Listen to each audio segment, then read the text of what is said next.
నమస్కారం, జే న్యూస్ వార్తలకు స్వాగతం. ముందుగా వార్తల్లోని ముఖ్యాంశాలు. గాజువాక అభివృద్ధిపై పల్లాను ప్రశంసించిన నారా లోకేష్. మెజార్టీ రికార్డు దాటేశావంటూ పల్లాకు లోకేష్ శభాష్. గాజువాక అభివృద్ధి చూసి నేర్చుకోవాలన్న లోకేష్ సూచన. టీడీపీలో ఆరోగ్యకరమైన పోటీకి లోకేష్ వ్యాఖ్యలు నిదర్శనమని వ్యాఖ్య.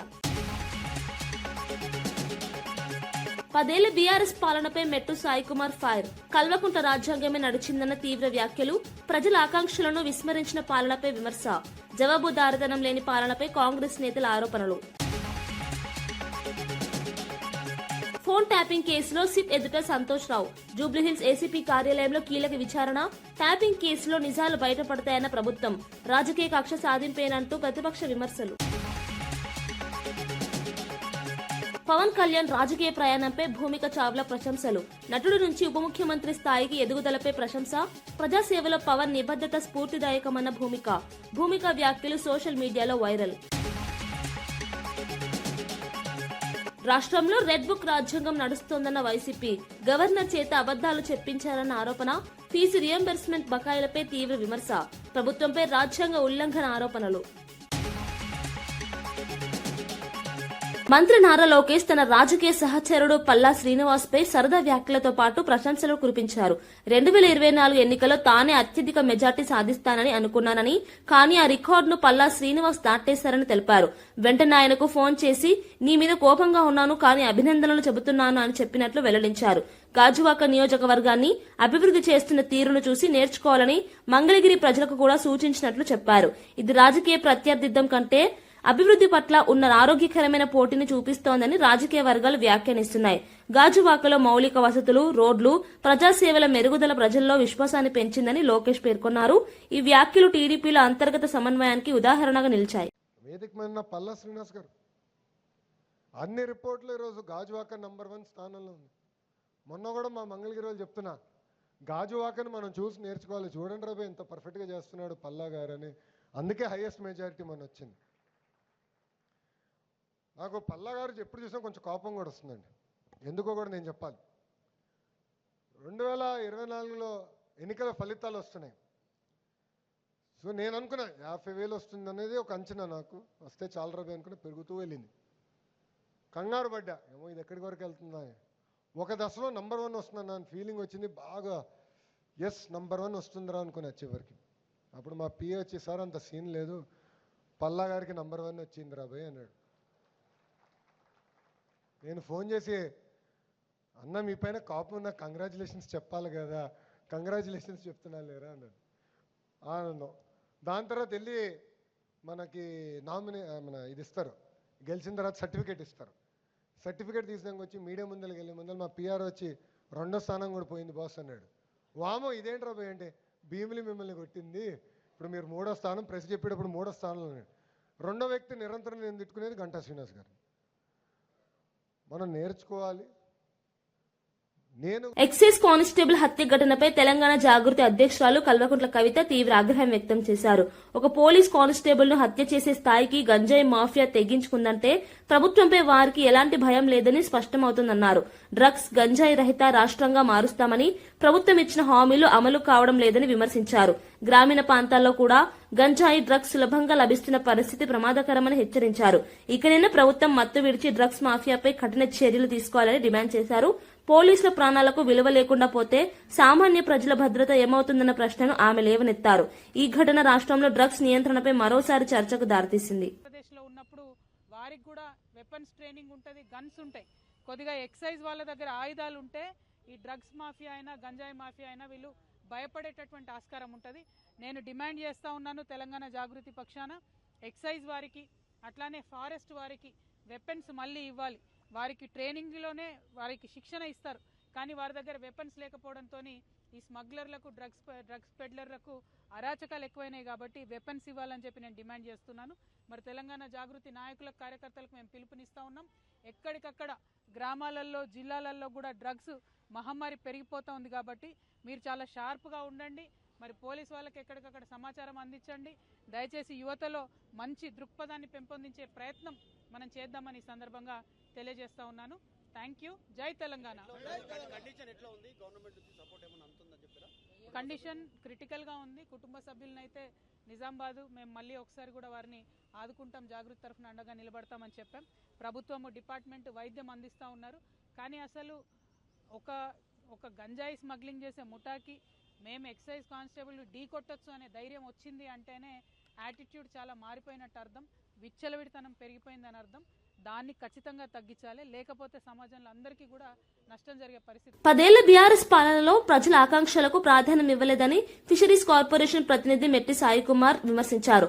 ప్రజాస్వామ్య విలువలను పక్కన పెట్టి రాజ్యాంగ స్ఫూర్తికి విరుద్ధంగా పాలన సాగిందని ఆరోపించారు. ప్రజలపై సొంత నిర్ణయాలను రుద్ది కల్వకుంట్ల రాజ్యాంగం మాత్రమే అమలు చేశారని వ్యాఖ్యానించారు. పారదర్శకత లేని పాలన వల్ల తెలంగాణ భవిష్యత్తు ప్రశ్నార్థకంగా మారిందన్నారు. అలాంటి పాలన చేసిన వారు ఇప్పుడు నీతులు చెప్పడం హాస్యాస్పదమని ఎద్దేవా చేశారు. ప్రజలకు జవాబుదారీతనం లేకుండా పాలన సాగిందని, సంక్షేమ పథకాల్లో కూడా లోపాలు చోటు చేసుకున్నాయని చెప్పారు. ఈ వ్యాఖ్యలు బీఆర్ఎస్ పాలనపై కాంగ్రెస్ నుంచి వస్తున్న విమర్శలకు మరింత బలం చేకూర్చాయి. 10 సంవత్సరాలు తెలంగాణ రాష్ట్రంలో కల్వకుంట్ల రాజ్యాంగాన్ని తీసుకొచ్చి అమలు పరిచింది మీరు కాదా? కల్వకుంట్ల కుటుంబం 2014 నుంచి 2020 వరకు తెలంగాణ రాష్ట్రంలో వాళ్ళ రాజ్యాంగాన్ని రచించి వాళ్ళ రాజ్యాంగాన్ని అమలు పరిచిన దినాలు మర్చిపోతే ఎట్లా? కల్వకుంట్ల తారక రామారావు గారు మర్చిపోతే ఎట్లా? ఇంకా రాజ్యాంగాన్ని పట్టుకున్నారు. రాజ్యాంగాన్ని, రాజ్యాంగ విలువలని, రాజ్యాంగబద్ధమైన నైతిక విలువలని ఎప్పుడైనా మీరు అమలు పరిచారా? ఎప్పుడైనా మీరు ఆలోచించారా? తగుదునమ్మా అంటూ రాజ్యాంగాన్ని కాపాడాలి అని చెప్పి నిన్న బీఆర్ఎస్ పార్టీ భవన్లో నాటకాలు ఆడుతూ ఉన్నారు. ఆడండి. రాజ్యాంగాన్ని, రాజ్యాంగ విలువలని మంట కల్పిందే తెలంగాణ రాష్ట్రంలో బీఆర్ఎస్ పార్టీ అని మర్చిపోతే ఎట్లా? దుర్మార్గమైన రాజకీయం చేసినప్పుడు బీఆర్ఎస్ పార్టీ 10 ఏళ్ళు దుర్మార్గమైన రాజకీయం చేసినారు. మేము వారి అరాచకంలో ఇసుమంతైనా చేస్తున్నామా? మీరు కూడా చూడొచ్చు. ఇసుమంతైనా గత 10 సంవత్సరాల్లో బీఆర్ఎస్ పార్టీ చేసిన అరాచకాలు అన్ని కాదు. ఇందిరా చౌక్ చేశారు, ధర్నా చౌక్ దగ్గర, అది బీఆర్ఎస్ పార్టీకి చేసింది కదా. రైతు కూల సంకల్ వేసినారు, అది బీఆర్ఎస్ పార్టీ హయాంలో కదా. రాజకీయ విలువలు, రాజ్యాంగబద్ధ. ఫోన్ ట్యాపింగ్ కేసులో కీలక పరిణామంగా బీఆర్ఎస్ నేత మాజీ రాజ్యసభ సభ్యుడు సంతోష్ రావు సిట్ విచారణకు హాజరయ్యారు. జూబ్లీహిల్స్ ఏసీపీ కార్యాలయంలో ఆయన్ను అధికారులు ప్రశ్నించనున్నారు. ఈ కేసు రాష్ట్ర రాజకీయాల్లో తీవ్ర దుమారం రేపిన నేపథ్యంలో సంతోష్ రావు విచారణకు రావడం ప్రాధాన్యం సంతరించుకుంది. ఫోన్ ట్యాపింగ్ వ్యవహారంలో ఆయన పాత్రపై ఇప్పటికే పలువురు నేతలు ఆరోపణలు చేస్తున్నారు. విచారణలో సాంకేతిక అంశాలు, నిర్ణయ ప్రక్రియలపై ప్రశ్నలు సంధించనున్నట్లు సమాచారం. ఈ కేసు ద్వారా నిజాలు వెలుగులోకి వస్తాయని ప్రభుత్వం చెబుతుండగా ప్రతిపక్షం రాజకీయ కక్ష సాధింపుగా అభివర్ణిస్తోంది. సంతోష్ రావు విచారణ ఫలితాలు తెలంగాణ రాజకీయాల్లో కీలక మలుపు తిప్పే అవకాశం ఉంది.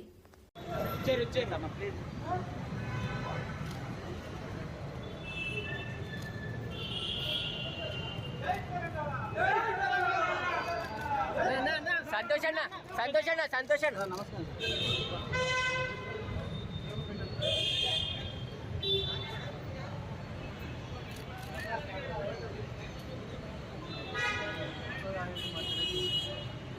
మాజీ ఎమ్మెల్యే కేతిరెడ్డి వెంకట్రామిరెడ్డి తనపై వచ్చిన ఆరోపణలకు రుజువులు చూపాలని సవాల్ విసిరారు.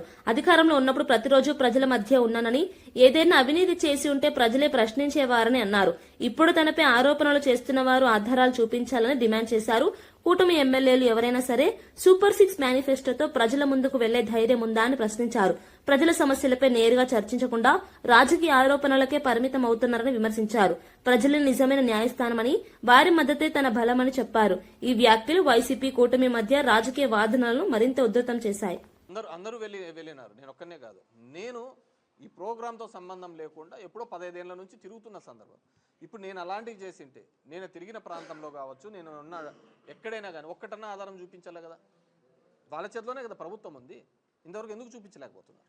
సో ఇవన్నీ చేతగానోళ్ళు. జనం దగ్గరికి పోవాలి అంటే ఆ గట్స్ లేదు. ఇప్పుడు బొమ్మనండి, మేము ఈ హామీలు చేశాము, మీకు అందినాయా లేవా అని చెప్పి సూపర్ 6 మేనిఫెస్టో ఫోన్లు చేసి చెప్పారు కదా. నీ ఇంటికి 10 లక్షలు వస్తుంది, 20 లక్షలు వస్తుంది, 30 లక్షలు వస్తుందని అందరికీ ఫోన్లు రోజు చేసి చెప్పేవాళ్ళు కదా. ఈరోజు అదే ఫోన్ కాల్స్లో ఏమేమి రికార్డ్ అయినాయో అన్నీ తీసుకొని పోయి చెప్పమనండి. చెప్పడానికి ధైర్యం లేదు, దమ్ము లేదు. అదే మా పార్టీ ఉంది. మేము ఎవరికి చెప్పిన హామీల ప్రకారం ఏ ఇంటికి ఏం సాయం చేశామో అని చెప్పి ధైర్యంగా పోయినాం. సో పబ్లిక్ దగ్గరికి ఎలక్టెడ్ రిప్రజెంటేటివ్ పోవాలి అంటే యూ షుడ్ హ్యావ్ గట్స్. ఈరోజు చెప్తున్న సత్యబోయే తిరగమని చెప్పండి. ఈరోజు చెప్తున్న తెలుగుదేశమో కూటమో వీళ్ళు ఏదో హడావిడి చెప్పి రామ మెరుపుతీగా అని చెప్పేసి అప్పుడప్పుడు వచ్చి పోవడమే తప్ప ఎప్పుడు పోయి జనం దగ్గర పోయి కలిసినారు? సో జనం దగ్గరికి వెళ్తే వాళ్ళకి సమస్యలు ఉన్నాయా లేవా అనేది తెలుస్తూ ఉంటుంది, కబ్జాలు చేసినారా లేదా అనేది కూడా తెలుస్తూ ఉంటుంది. వాళ్ళు కూడా తిరగండి, రోడ్డున తిరగమని చెప్పండి, నేను ఎక్కడ చేశానో చూపిమనండి, చేతనైతే వాళ్ళ మీద దాని మీద యాక్షన్ తీసుకోమనండి. విద్యాశాఖ మంత్రి కోమటిరెడ్డి వెంకటరెడ్డి చేసిన వ్యాఖ్యలు రాష్ట్ర వ్యాప్తంగా చర్చకు దారితీశాయి. తాను విద్యాశాఖ మంత్రి అయితే ప్రైవేట్ స్కూళ్లను మూసివేస్తానని వ్యాఖ్యానించడం రాజకీయంగా సంచలనంగా మారింది. నారాయణ, చైతన్య వంటి ప్రైవేట్ విద్యా సంస్థలు పేద కుటుంబాలను దోచుకుంటున్నాయని ఆయన ఆరోపించారు. విద్యను వ్యాపారంగా మార్చి తల్లిదండ్రులపై ఆర్థిక భావం మోపుతున్నారని విమర్శించారు. ప్రభుత్వ పాఠశాలలను బలోపేతం చేయాల్సిన అవసరం ఉందని, నాణ్యమైన విద్య అందరికీ అందాలంటే ప్రభుత్వ విద్యా వ్యవస్థను పటిష్టం చేయాలన్నారు. ఈ వ్యాఖ్యలు ప్రైవేట్ స్కూల్ యాజమాన్యాల్లో ఆందోళనకు కారణమయ్యాయి. మరోవైపు ప్రభుత్వ విద్యపై దృష్టి పెట్టాలనే చర్చను మళ్లీ తెరపైకి తెచ్చాయి. ఇప్పుడు అడ్మిషన్ల సీజన్ వచ్చిందంటే నాకు భయం అవుతుంది. పోయొచ్చిన సార్ నారాయణకు, ఈ బ్రాంచ్కు, చైతన్యకు ఎంతన్నా రానంటే 3 లక్షలు అన్నాడు. అది ఉండేదే 2. ఆయనకు తెలిసి ఇట్లా కోమటంటే మనసులో అనగానే 3 బాగుంటాడు. మనం ఫోన్ చేయగానే సార్ మంచిది సార్ 2కి ఇస్తా అంటాడు. అసలు 2 లక్షలు దాని ఫీజు, చెప్పుడు 3 చెప్తాడు. ఎంత దొంగలంటే వాళ్ళ గురించి ఎంత తక్కువ మార్చాలి, అంత మంచిది. నాకు కోపం వస్తుంది. విద్యను అమ్ముకోండి, విద్య వ్యాపారం కాదు. విద్య అనేది నాన్ ప్రాఫిటబుల్. అది యాక్ట్ చట్టం ఉన్నది, 25% పేదోళ్ళకి సీట్లు ఇవ్వాలని. ఆ చట్టాలకు తూట్లు పొడిచి ఈ దొంగలు ఇవాళ కార్పొరేట్ పేదవాళ్ళని దోసుకుంటూ, టీచర్స్ కూడా ప్రైవేట్ స్కూళ్ళ కంటే ఇక్కడనే ఎక్కువ. నారాయణ కాలేజీలకు పోండి, గవర్నమెంట్ కాలేజీకి పోండి, అక్కడ డిగ్రీ చేసిన వాళ్ళు ఉంటారు. ఇక్కడ పిహెచ్డి చేసి గ్రూప్ సర్వీస్ ఏ ఉద్యోగం రాక లెక్చరర్ ఉద్యోగం చేసిన వాళ్ళు ఉంటారు. ఇక్కడ ఎందుకు పోతున్నా ఎవరికి అర్థమైతలేదు. పట్టిస్తే ఎంతో మంది, 100ల మంది విద్యార్థులు ఆత్మహత్య చేసుకుంటున్నారు. నాకే ఇట్లా ఛాన్స్ వస్తే తప్పకుండా నేను ఎప్పుడైనా ఎడ్యుకేషన్ మినిస్టర్ అయితే మాత్రం ఈ కార్పొరేట్ స్కూళ్ళన్నీ కూడా బంద్ చేసేది ఖాయం. గవర్నమెంట్ స్కూళ్ళలో చదువుకోవాలి. బీఆర్ఎస్ భవన్ లో జరిగిన పరిణామాలను food corporation chairman MA Faheem తీవ్రంగా విమర్శించారు. డ్రామారావు కంపెనీ చేసిన నాటకం రాజ్యాంగాన్ని, ముఖ్యమంత్రి, లోక్సభ ప్రతిపక్ష నేతలను అవమానించేలా ఉందని ఆయన ఆరోపించారు. ఇలాంటి అనైతిక చర్యలకు పాల్పడిన నేతలు నైతిక విలువలపై మాట్లాడటం విడ్డూరమని వ్యాఖ్యానించారు. గతంలో ఇతర పార్టీల నుంచి గెలిచిన నేతలను బీఆర్ఎస్ లో చేర్చుకున్నప్పుడు నైతికత ఎక్కడికి వెళ్లిందని ప్రశ్నించారు. ప్రజాస్వామ్యంలో బాధ్యతాయుతంగా వ్యవహరించాల్సిన రాజకీయ నేతలు ఇలా ప్రవర్తించడం సమాజానికి తప్పు సంకేతాలు ఇస్తుందని అన్నారు. ఈ వ్యాఖ్యలు రాజకీయ వర్గాల్లో తీవ్ర ప్రతిస్పందనకు దారితీశాయి.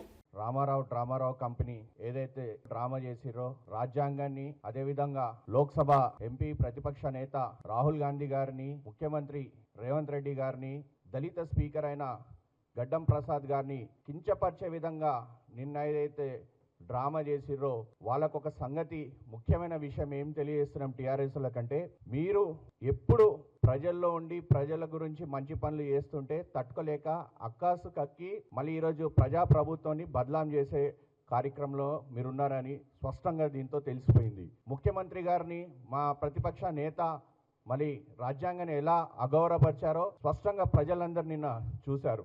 మీకు అసలు రాజ్యాంగం మీద గౌరవం ఉంటే రిపబ్లిక్ డే నాడు ఆ రాజ్యాంగం పుస్తకాన్ని పట్టుకొని ఒకడు తొరలాడుతున్నాడు, అటు ఉరుకుతున్నాడు, ఇటు ఉరుకుతున్నాడు అంటే మీకు రాజ్యాంగం మీద ఎంత గౌరవం ఉందో తెలిసిపోయింది. మీకు నిజంగా నైతిక విలువలు ఉంటే గతంలో టీఆర్ఎస్ పార్టీ 10 ఏళ్ల అధికారంలో ఉన్నప్పుడు.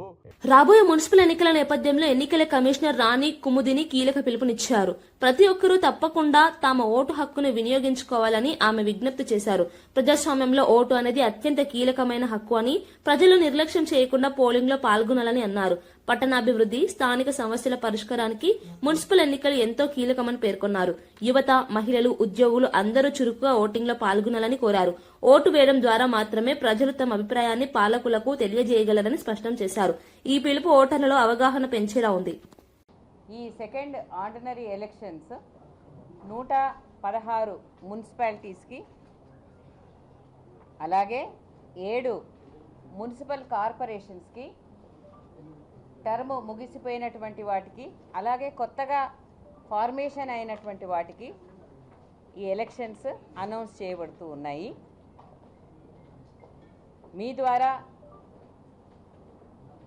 ఈ 116 మున్సిపాలిటీస్లోనూ అలాగే 7 మున్సిపల్ కార్పొరేషన్స్లో ఉన్నటువంటి రిజిస్టర్డ్ ఓటర్స్ అక్షరాల 52,43,000 మందికి అపీల్ ఏం చేస్తున్నామంటే ఈ ఎలక్షన్స్లో తప్పకుండా మీ ఓటు హక్కు వినియోగించుకోండి. ప్రతి ఒక్కరూ తప్పకుండా వచ్చి ఓటు వేయండి. ఇది కమిషన్ ద్వారా మా అపీలు మీ ద్వారా అందరికీ తెలియజేసుకుంటున్నాం. We have a look at the schedule, please. So coming in English, today we are announcing the elections for 116 municipalities and 7 municipal corporations. The registered voters are 52.43 lakhs. We appeal to the voters to definitely come and vote on the poll day. ప్రస్తుతం రాష్ట్రంలో అంబేద్కర్ రాజ్యాంగం కాకుండా red book రాజ్యాంగం నడుస్తోందని YCP అధికార ప్రతినిధి కారుమూరు వెంకటరెడ్డి తీవ్ర విమర్శలు చేశారు. గణతంత్ర దినోత్సవం రోజు కూడా గవర్నర్ చేత అబద్దాలు చెప్పించారని ఆరోపించారు. రాయలసీమ లిఫ్ట్ ఇరిగేషన్ ప్రాజెక్టును నిలిపివేసి ప్రైవేటీకరణకు ప్రభుత్వం ప్రయత్నిస్తుందన్నారు.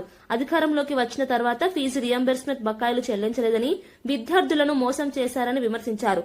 వైద్యులు, ఇంజనీర్లు నియమిస్తున్నామని చెప్పడం కూడా అబద్దమేనన్నారు. ఈ వ్యాఖ్యలు ప్రభుత్వంపై తీవ్ర రాజకీయ విమర్శలుగా మారాయి. వ్యవస్థకు ఉన్నటువంటి దాన్ని కూడా చెరిపేసేటటువంటి పరిస్థితి కాక ఏంటి అమరావతి గడ్డపై నిల్చొని మాట్లాడటం గర్వకారణంగా ఉందంట. తప్పులేదు. రైతు కుమార్తె ఇంజనీర్ అయ్యేలా అవకాశాలు కల్పిస్తున్నారంట. రైతు కుమార్తె ఇంజనీర్ అయ్యేలా అవకాశం కల్పిస్తున్నారా? అది కల్పించింది రాజశేఖర రెడ్డి గారు, జగన్మోహన్ రెడ్డి గారు కదా. ఎందుకంటే పూర్తి ఫీజు రియంబర్స్మెంట్ ఇచ్చి జగన్మోహన్ రెడ్డి గారు వాళ్ళందరినీ చదివిస్తే ఈ రోజు నువ్వు అధికారంలోకి వచ్చినటువంటి 20 నెలల్లో ఒక్క ఫీజు రియంబర్స్మెంట్ బకాయి ఇవ్వాల. ఒక్కటంటే ఒక్క రూపాయి ఫీజు రియంబర్స్మెంట్ కి నిధులు ఇవ్వకపోగా మళ్ళీ ఇంజనీర్లు చేస్తున్నాం, డాక్టర్లు చేస్తున్నాం అని చెప్పి అబద్దాలు పడితే అలా. పేదరికం లేని సమాజం అంట. పేదరికం శాతం పెరిగింది చంద్రబాబు నాయుడు గారు అధికారంలోకి వచ్చిన ఈ 20 నెలల్లో అని చెప్పి గణాంకాలు చెప్తా ఉన్నాయి. ఉపాధి నైపుణ్యం లేక ఉపాధి నైపుణ్యం అంట 5 ఏళ్లలో 20 లక్షల ఉద్యోగాలు కల్పిస్తారంట. మొన్నే కదా డిసెంబర్ 15, 2025 రాజ్యసభలో కేంద్ర ప్రభుత్వం వెల్లడించినటువంటి వివరాల ప్రకారం అత్యధిక నిరుద్యోగం ఉన్నటువంటి రాష్ట్రం భారతదేశంలో ఆంధ్రప్రదేశ్. నిరుద్యోగం పక్క పెరిగిపోతా ఉంటే నువ్వేం ఉపాధి కల్పిస్తున్నావు, నైపుణ్యాలు కల్పిస్తున్నావు అని చెప్పి మాట్లాడితే ఎలా? పోలవరం ప్రాజెక్టు వేగంగా ముందుకు సాగుతుందంట. 2027 డిసెంబర్ నాటికి ప్రాజెక్టు పూర్తి అయిద్దంట. ఏ విధంగా పూర్తి అవుతుంది? పోలవరం బ్యారేజీ పూర్తి అయిద్దా? పోలవరం ప్రాజెక్టు పూర్తి అయిద్దా? పోలవరం అనేది 45 మీటర్ల ఎత్తులో నిర్మించాలి. దానికి 55,000 కోట్ల వ్యయం అవుతుంది. మీరు లేదు మొదటి దశ వరకు మాకు డబ్బులు చాలని చెప్పి 30,000 కోట్లకు ఆమోదం తెలుపుకొని వచ్చారు. మొదటి దశ పోలవరం పూర్తయితే ఇంకా రెండో దశ పూర్తి కాకుండా ఉంటే పోలవరం ఏ విధంగా ఉపయోగపడుతుంది? అప్పుడు పోలవరం ప్రాజెక్ట్ అనేది పూర్తి స్థాయి నీటి మట్టం ఉంటే అది బహుళార్థ సాధక ప్రాజెక్ట్ గా ఉంటది. లేదు మీరు 41 మీటర్ల వరకే మేము నీటిని నింపుతాము, మాకు అంతకంటే అవసరం లేదంటే అది పోలవరం ప్రాజెక్ట్ అవ్వదు కదా. చిన్న నార్మల్ ప్రకాశం బ్యారేజ్ లాంటి బ్యారేజ్ అవుతుంది తప్ప. సో ఇవన్నీ పచ్చి అబద్దాలు ఆడుతా. నిన్న కూడా గవర్నర్ గారి చేత అబద్దాలు చదివించి గణతంత్ర దినోత్సవం రోజు కూడా అబద్దాలను మాట్లాడినటువంటి పరిస్థితి స్పష్టంగా కనపడింది. ఏబిఎన్ యాంకర్ వెంకటకృష్ణ వ్యవహారంపై బీఆర్ఎస్ ఎమ్మెల్సీ తక్కిలపల్లి రవీందర్రావు తీవ్ర అసహనం వ్యక్తం చేశారు. ఒక ఎమ్మెల్సీని అతిథిగా పిలిచి get out of my debate అని అవమానించడం బాధాకరమన్నారు. వేల డిబేట్లలో పాల్గొన్న తనకు ఇలాంటి అవమానం జరగడం ఇదే తొలిసారి అని చెప్పారు. తెలంగాణ ఉద్యమంలో పోరాడిన తనపై ఇలా ప్రవర్తించడం అహంకారానికి నిదర్శనమన్నారు. ఈ అంశంపై శాసనమండలి చైర్మన్ కు ఫిర్యాదు చేసి విచారణ జరిపించాలని కోరినట్లు తెలిపారు. మీడియా ప్రతినిధులు కూడా బాధ్యతాయుతంగా వ్యవహరించాలని ఆయన సూచించారు. నేనున్న స్థానం మీ అతిథిని కదా, అతిథి పట్ల ఈ రకంగా వ్యవహరించడం అనేది దుర్మార్గం కదా.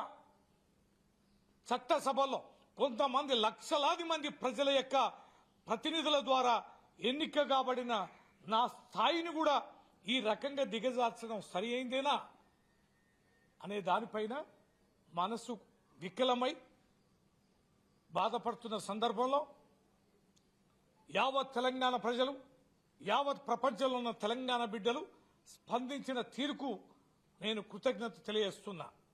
ఒక్క తాటి పైకి వచ్చారు. ఏకఖండంగా ఈ రకంగా వ్యవహరించిన తీరుని ఖండించారు.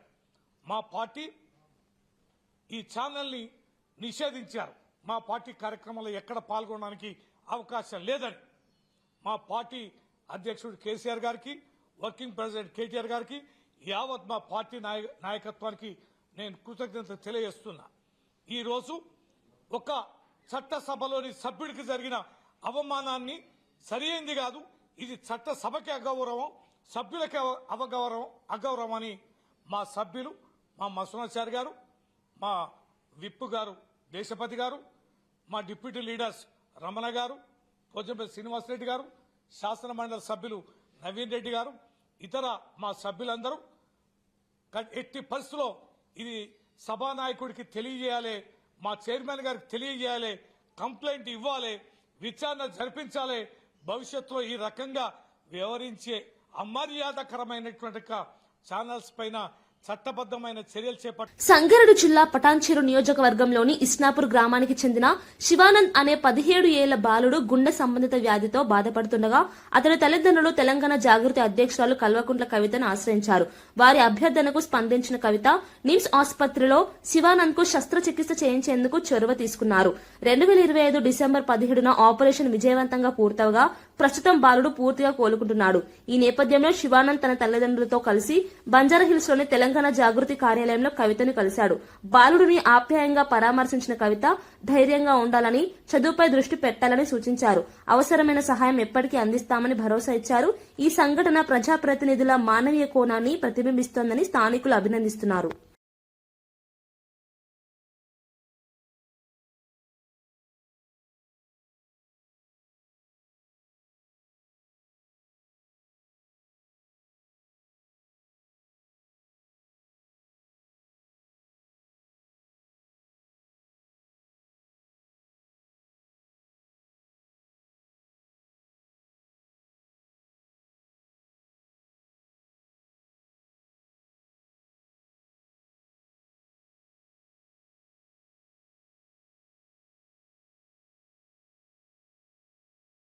ఏపీ ఉప ముఖ్యమంత్రి పవన్ కళ్యాణ్ రాజకీయ ప్రయాణంపై ప్రముఖ నటి భూమిక చావ్లా ప్రశంసలు కురిపించారు. ఖుషీ సినిమాలో పవన్ కళ్యాణ్ తో కలిసి నటించిన రోజులను గుర్తు చేసుకున్న భూమిక, ఒక నటుడిగా మొదలైన ఆయన ప్రయాణం ప్రజాసేవ వైపు మలుపు తిరిగి రాష్ట్ర ఉప ముఖ్యమంత్రి స్థాయికి చేరడం ప్రశంసనీయమని పేర్కొన్నారు. ప్రజల సమస్యలపై స్పందించే తత్వం, రాజకీయాల్లో ఆయన చూపుతున్న నిబద్దత ఎంతో మందికి స్ఫూర్తిగా నిలుస్తుందన్నారు. పవన్ కళ్యాణ్ కు భగవంతుడు ఆశీస్సులు ఎల్లప్పుడూ ఉండాలని ఆకాంక్షించారు. సినిమా రంగం నుంచి రాజకీయాల వరకు పవన్ కళ్యాణ్ సాధించిన ఎదుగుదలపై ఈ వ్యాఖ్యలు సోషల్ మీడియాలో వైరల్ అవుతున్నాయి. అభిమానులు, జనసేన శ్రేణులు భూమిక వ్యాఖ్యలను హర్షాతిరేకాలతో స్వాగతిస్తున్నారు. It is a very, very special journey for Pavan sir. Really special, from Khushi to being the deputy CM. What an amazing journey. And as a co-actor from Khushi, Madhu and Bhumika, both, I feel very proud of you, Pavan sir. Very, very proud of you. You make the whole crowd here so proud. God bless you. Thank you, ma'am. It's all... ప్రముఖ television anchor Suma Kanakala కుటుంబ సమేతంగా తిరుమల శ్రీవారిని దర్శించుకున్నారు. నైవేద్య విరామ సమయంలో ఆలయంలోకి వెళ్లి స్వామివారి దర్శనం చేసుకుని మొక్కులు చెల్లించుకున్నారు. భక్తి శ్రద్ధలతో దర్శనం చేసిన అనంతరం టీటీడీ అధికారులు సుమకు స్వాగతం పలికారు. వేద పండితులు వేదాశీర్వచనం అందించి తీర్థ ప్రసాదాలు ఇచ్చారు. సుమ కనకాల తరచుగా తిరుమల దర్శనానికి రావడం తెలిసిందే. ఈ దర్శనం సందర్భంగా ఆమె కుటుంబ సభ్యులు కూడా ఆధ్యాత్మిక అనుభూతిని పొందారు. ఈ విషయానికి సంబంధించిన ఫోటోలు, వీడియోలు సోషల్ మీడియాలో విస్తృతంగా పంచుకోబడుతున్నాయి. అభిమానులు సుమకు శుభాకాంక్షలు తెలియజేస్తూ ఆమె భక్తిని ప్రశంసిస్తున్నారు.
భారత్లో విమాన తయారీ రంగంలో కీలక ముందడుగు పడింది. అదానీ ఏరోస్పేస్ అండ్ డిఫెన్స్ సంస్థ బ్రెజిల్కు చెందిన ఎంబ్రేయర్ కంపెనీతో ఒప్పందం కుదుర్చుకున్నట్లు కేంద్ర మంత్రి రామ్మోహన్ నాయుడు ప్రకటించారు. ఈ ఒప్పందంతో భారత్లో ఎయిర్ క్రాఫ్ట్ తయారీకి కొత్త అవకాశాలు ఏర్పడనున్నాయి. మేక్ ఇన్ ఇండియా కార్యక్రమానికి ఇది మరింత బలం చేకూర్చనుందని నిపుణులు అభిప్రాయపడుతున్నారు. రక్షణ, పౌర విమానయాన రంగాల్లో స్వదేశీ ఉత్పత్తి సామర్థ్యం పెరుగుతుందని ప్రభుత్వం భావిస్తోంది. అదానీ గ్రూప్ ఎంబ్రేయర్ భాగస్వామ్యానికి కేంద్ర ప్రభుత్వం పూర్తి సహకారం అందిస్తుందని మంత్రి తెలిపారు. ఈ ఒప్పందం ద్వారా ఉపాధి అవకాశాలు, సాంకేతిక పరిజ్ఞానం భారత్కు అందనున్నాయి. పెరగబోతుంది రానున్న కాలంలో. అలాగే ఎయిర్పోర్ట్స్ కూడా మనం ఎప్పటికప్పుడు పెంచుకుంటూ వెళ్తున్నాం. ఈరోజు సామాన్యులు కూడా ఎయిర్ ట్రావెల్లో ప్రయాణం చేయడానికి చాలా ఫెమిలియరైజ్ అయ్యారు. వీటన్నిటిని కూడా మనం చూసుకుంటే ఎక్కువ ఎయిర్ క్రాఫ్ట్స్ మన దగ్గర రావాలి. ఎయిర్ క్రాఫ్ట్స్ కూడా మనం చాలా వరకు బయట దేశాల నుంచి ఇంపోర్ట్ చేస్తున్నాం. ఆ యొక్క ఎయిర్ క్రాఫ్ట్స్ ని కానీ మనమే తయారు చేసుకోగలిగితే ఒకటి ప్రైస్ అడ్వాంటేజ్ ఉంటుంది, టైం అడ్వాంటేజ్ ఉంటుంది. అలాగే స్థానికంగా మన యువతి యువకులకి మన దేశంలో ఇంజనీరింగ్ కానీ లేకపోతే హైలీ స్కిల్డ్ ప్రొఫెషనల్స్ ఎవరైతే ఉన్నారో వాళ్ళకి కూడా ఉద్యోగాలు వచ్చే అవకాశం ఉంటుంది. వీటన్నిటిని కూడా చూసుకొని ఈరోజు 80 to 150 సీటర్ ఆ సెగ్మెంట్ తాలూకా డిమాండ్ రోజు రోజుకి పెరుగుతుంది. Tier 2, Tier 3 సిటీస్ మధ్యలో కొత్తగా ఏవైతే ఎయిర్పోర్ట్స్ వస్తున్నాయో ఆ ప్రాంతాలకు కనెక్ట్ చేయడానికి చిన్న air crafts, domestic air crafts, regional transport air crafts, ఇలాంటి ఎయిర్ క్రాఫ్ట్స్ తాలూకా డిమాండ్ భారతదేశంలో అత్యధికంగా ఉంది. ఈ డిమాండ్ ని మనం ఎంచుకొని ఈ డిమాండ్ కి తగ్గట్టుగా ఈ ప్లేన్లు తయారు చేయాలని ఎంబ్రేయర్, అదానీ వాళ్ళిద్దరు కూడా డిసైడ్ అయ్యారు. రానున్న కాలంలో ఒక అసెంబ్లీ లైన్ కూడా దేశంలో పెట్టాలన్నది ఈరోజు MOU కూడా చేశారు. మరి బ్రెజిల్ కి సంబంధించినటువంటి ప్రెసిడెంట్ కూడా వచ్చే నెల వచ్చినప్పుడు కేంద్ర మన ప్రధానమంత్రి నరేంద్ర మోదీ గారు వాళ్ళు కలిసి దీని మీద మరిన్ని నిర్ణయాలు తీసుకొని ఇది ఏ రకంగా ముందుకు నడవబోతుంది అనేది వాళ్ళు కూడా అనౌన్స్ చేయబోతున్నారు. వైసీపీ నేత మాజీ మంత్రి పేర్ని నానిపై మచిలీపట్నంలోని ఇనగుదురుగుపేట పోలీస్ స్టేషన్లో ఫిర్యాదు నమోదైంది. ముఖ్యమంత్రి చంద్రబాబు నాయుడు, ఉప ముఖ్యమంత్రి పవన్ కళ్యాణ్ పై అనుచిత వ్యాఖ్యలు చేశారంటూ టీడీపీ నేతలు పోలీసులకు ఫిర్యాదు చేశారు. ఈ వ్యాఖ్యలు ప్రజాభావాలను దెబ్బతీసేలా ఉన్నాయని ఫిర్యాదులో పేర్కొన్నారు. పోలీసులు కేసు నమోదు చేసి విచారణ ప్రారంభించారు. ఈ వ్యవహారం రాష్ట్ర రాజకీయాల్లో మరోసారి ఉద్రిక్తతకు దారితీసింది. అధికార, ప్రతిపక్ష పార్టీల మధ్య మాటల యుద్దం మరింత తీవ్రతరం అవుతోంది. ఈ కేసు తదుపరి ఎలా మలుపు తిరుగుతుందో రాజకీయ వర్గాల్లో ఆసక్తిగా చర్చ జరుగుతోంది. పలు దఫాలుగా ఆయన చేస్తూ వచ్చారు. ఇంకా మేము భరించలేక మా కార్యకర్తలను కూడా తీవ్ర మనోవేదన గురయ్యి వాళ్ళ పోలీస్ స్టేషన్కి వచ్చి గౌరవ CA గారికి మేము ఫిర్యాదు చేయడం జరిగింది. ఈ రకంగా రెచ్చగొట్టే వాక్యాలు మాట్లాడుతుంటాడు ఎక్కడ పడితే అక్కడ తెలుగుదేశం కార్యకర్తలు ఎవరైనా తిరుగుబాటు చేశారు వెంటనే మనకు సానుభూతి వస్తుంది కదా. అది ఒక కార్యకర్త నా మీద దాడి చేశారని చెప్పేసి అనిపిస్తుంది. ఆయన రెచ్చగొట్టే వాక్యాలు ఏ రకంగా మాట్లాడుతున్నాడో, ఆయన మాట్లాడే మాటలో జనాల్లో విద్వేషానికి గురి చేసే విధంగా ఉంది. మేముగా సమన్వయం పాటిస్తున్నాం. అందుకనే ఎనగదూరు పోలీస్ స్టేషన్ వచ్చి కంప్లైంట్ ఇచ్చి ఆయన మీద చర్య తీసుకోవాల్సిందిగా మేము చేస్తున్నాం. మొన్న గతంలో కూడా రప్ప అని చెప్పి నోటు వచ్చినట్టు మాట్లాడారు, అయినా మానుకోలేదు. ఈసారి కనుక ఖచ్చితంగా వల్గర్ గా మాట్లాడితే తగిన చర్యలు పోలీస్ డిపార్ట్మెంట్ చేయకపోతే ఖచ్చితంగా మేమే నిర్ణయం తీసుకునే పరిస్థితి అయితే వస్తుందని ఈ సందర్భంగా తెలియజేస్తాం. వార్తలు ముగించే ముందు ముఖ్యాంశాలు మరోసారి. గాజువాక అభివృద్ధిపై పల్లాను ప్రశంసించిన నారా లోకేష్. మెజార్టీ రికార్డు దాటేశావంటూ పల్లాకు లోకేష్ శభాష్. గాజువాక అభివృద్ధి చూసి నేర్చుకోవాలన్న లోకేష్ సూచన. టీడీపీలో ఆరోగ్యకరమైన పోటీకి లోకేష్ వ్యాఖ్యలు నిదర్శనమని వ్యాఖ్య. 10 ఏళ్ల బీఆర్ఎస్ పాలనపై మెట్టు సాయికుమార్ ఫైర్. కల్వకుంట్ల రాజ్యాంగమే నడిచిందన్న తీవ్ర వ్యాఖ్యలు. ప్రజల ఆకాంక్షలను విస్మరించిన పాలనపై విమర్శ. జవాబుదారితనం లేని పాలనపై కాంగ్రెస్ నేతల ఆరోపణలు. ఫోన్ ట్యాపింగ్ కేసులో సిట్ ఎదుట సంతోష్ రావు. జూబ్లీహిల్స్ ఏసీపీ కార్యాలయంలో కీలక విచారణ. ట్యాపింగ్ కేసులో నిజాలు బయటపడతాయన్న ప్రభుత్వం. రాజకీయ కక్ష సాధింపేనంటూ ప్రతిపక్ష విమర్శలు. పవన్ కళ్యాణ్ రాజకీయ ప్రయాణంపై భూమిక చావ్లా ప్రశంసలు. నటుడి నుంచి ఉప ముఖ్యమంత్రి స్థాయికి ఎదుగుదలపై ప్రశంస. ప్రజాసేవలో పవన్ నిబద్ధత స్ఫూర్తిదాయకమన్న భూమిక వ్యాఖ్యలు సోషల్ మీడియాలో వైరల్. రాష్ట్రంలో రెడ్ బుక్ రాజ్యాంగం నడుస్తోందన్న వైసీపీ. గవర్నర్ చేత అబద్దాలు చెప్పించారన్న ఆరోపణ. ఫీజు రియంబర్స్మెంట్ బకాయిలపై తీవ్ర విమర్శ. ప్రభుత్వంపై రాజ్యాంగ ఉల్లంఘన ఆరోపణలు. ఇవి ఈనాటి వార్తా విశేషాలు. మరో బులెటిన్లో మళ్ళీ కలుద్దాం. నమస్కారం.